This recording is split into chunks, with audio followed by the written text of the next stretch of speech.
Greetings mortals, this is I, Space the Gamer, and welcome to my review of JoJo's Bizarre Adventure, Part 8, JoJolion, Chapter 59, The Man Who Lives by the Pond, Part 1. Yeah, last time Kato returned to her home and she made quite a mess there, to put it lightly.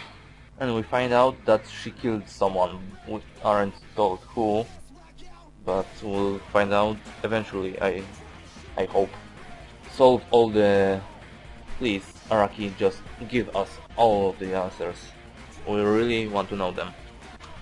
But yeah, we begin today with Josuke staring off into the distance, looking at the Higashikata garden, and he knows something, so he wants to talk with Noryusuke, so he tells him he wants to learn how to ride a motorbike as an excuse to be alone with him and not talk with all of the family. And then he shows him some interesting photos from the security cameras. And they see some shadowy figure in the Higashikata garden looking for the Rokakaka branch, supposedly. It looks like a rock human, but it's really dark, so it's hard to tell. And Noryusuke just can't believe this because he was under the impression that they defeated all of rock humans because they can't afford to have any more allies. They filled all the roles necessary for the distribution of the Rokakaka fruits. Rokakaka. Sorry. Why does it need to be another K? Well, whatever. But Josuke thinks that is not true, that there was yet another ally, quote unquote. Someone who had to handle the import of the Rokakaka tree because it wouldn't be easy just for those rock humans to do it alone. I mean, it's kinda hard to import something as a magical equivalent exchange fruit over the seas, so someone had to do it secretly, and they had to do something with the money they earned from selling the Rokakaka fruits. Then Josuke tells us that the shadowy figure on the photograph isn't actually a rock human, so he turns up the brightness, and it turns out it's Jobin. He's looking around the garden for the missing Rokakaka tree branch that Josefumi hid, a long time ago. And of course, Noryusuke is surprised because he doesn't believe that his own son, his oldest son, would work with the enemy, and he just doesn't want to believe Josuke. But when you think about it, he's the perfect one to be their ally. Well, not an ally, but a business partner. And yeah, we kinda knew that Jobin was kinda catchy at times, and he was definitely looking like a villain. Still, we're not sure if he's the villain of the story or not. I mean, we didn't really have a villain that was a part of the main family. And no, Dio doesn't count because he was adopted. Well, Josuke is adopted too, but I mean like the main family, not the main character's family. You know what I'm saying? And then Josuke tells Noryusuke that he is determined to find this branch and do it before Robin does, because he is determined to save Holly, because she's still his mother, kinda. Well, half mother. Man, this fusion stuff is really confusing. In Dragon Ball it's really easier. You don't have 4 balls and one person doesn't die in the process and lose their memories. But I digress. And Josuke also tells Noryusuke that he won't be stopped by anyone. If Noryusuke doesn't want to help him, that's fine by him, but he won't get stopped no matter who it is. He will crush them to get this branch. After seeing his determination, Narusuke decides to help Josuke out. And how does he decide to help him?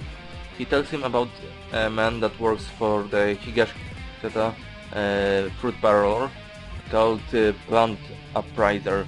He should be able to find the grafted branch because he has some sort of ability. We don't know if it's a stunt yet or not, but knowing that it's JoJo, probably everyone and their mother has a stunt. So Narusuke just tells Josuke to meet this man because he will help him. So Josuke does that, and he leaves the house to find this man that Narusuke talked about.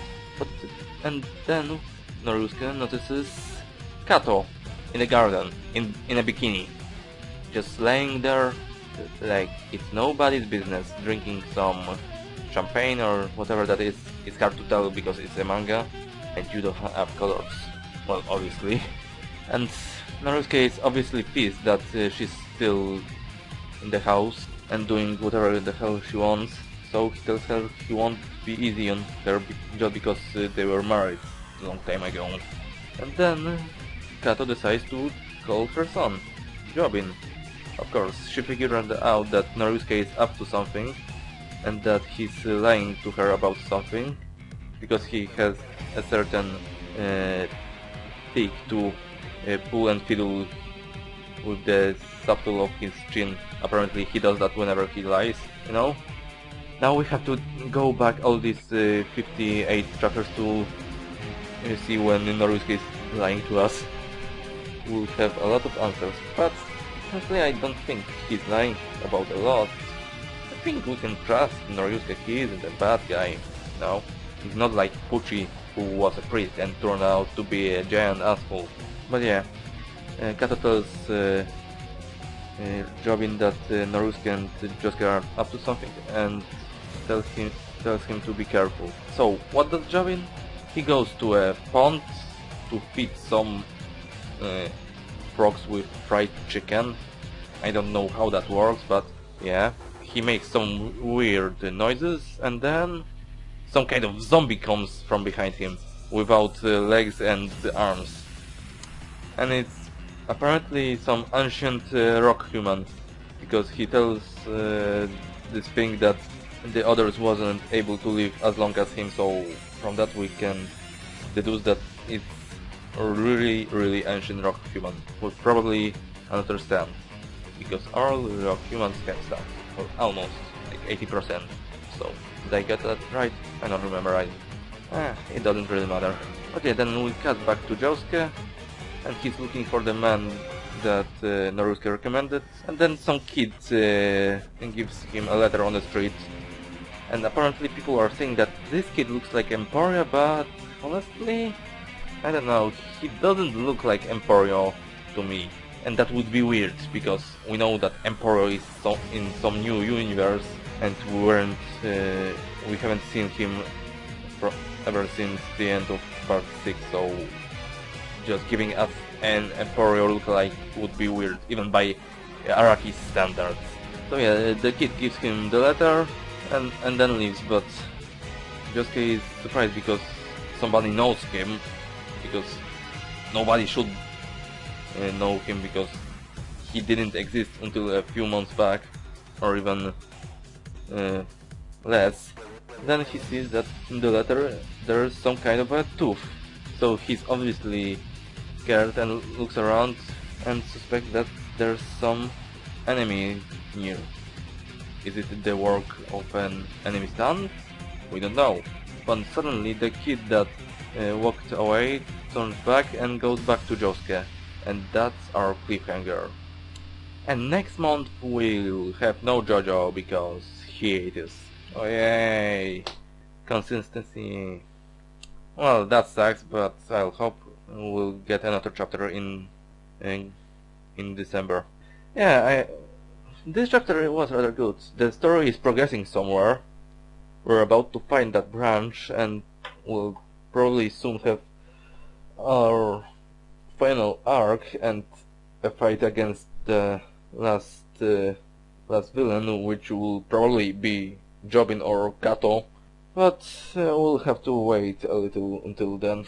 We're only left with one question. Who is the enemy that knows Josuke? Well, it's probably the man that lives by the pond, that rock human, and his stand, but it can always be someone else. And from the looks of it, the dude can either control other people or change into other people. So that would be an interesting stand. We only had one shapeshifter before, but he couldn't change to other humans, only objects. It was in part for it was that alien dude. Well, alien. We don't really know if he was really an alien or a human, but doesn't matter anyway. So yeah, this was a pretty good chapter, and I don't have anything else to say about this. Jobin is up to something, and Josuke is about to fight another enemy. But yeah, that's about it. So, if you liked my review / reaction of this to this chapter, then please like, comment and subscribe, and look forward to my next reviews. I'll see you folks in a week. Space the Gamer, signing out. Peace folks.